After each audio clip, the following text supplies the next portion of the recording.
اب بات کریں گے افسوسناک حادثے کی۔ پاکستان آرمی ایویشن کا MI-17 ہیلی کاپٹر مظفر آباد کے قریب گر کر تباہ ہو گیا۔ ہیلی کاپٹر میں سوار تمام اہلکار شہادت کے رتبے پر فائز ہو گئے۔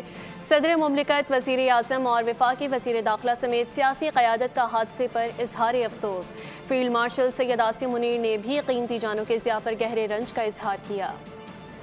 پاکستان آرمی ایویشن کا MI-17 ہیلی کاپٹر حادثے کا شکار، مظفر آباد کے قریب گر کر تباہ ہو گیا۔ ہیلی کاپٹر میں سوار تمام افراد جامع شہادت نوش کر گئے۔ ISPR کے مطابق ہیلی کاپٹر کو حادثہ ٹیک آف کے دوران تکنیکی خرابی کے باعث پیش آیا۔ اصل تکنیکی خرابی اور حادثے کی وجوہات جاننے کے لیے انکوائری بورڈ قائم کر دیا گیا۔ صدر مملکت آصف علی زرداری، وزیر اعظم شہباز شریف اور وفاقی وزیر داخلہ محسن نقوی سمیت سیاسی قیادت کا المناک حادثے پر اظہار افسوس، شہداء کو خراج عقیدت پیش کیا۔ Chief of defence forces Syed Asim Munir نے بھی افسوسناک سانحے پر گہرے دکھ کا اظہار کیا۔ سبسکرائب کریں اور بیل دبائیں تاکہ کوئی خبر رہ نہ جائے۔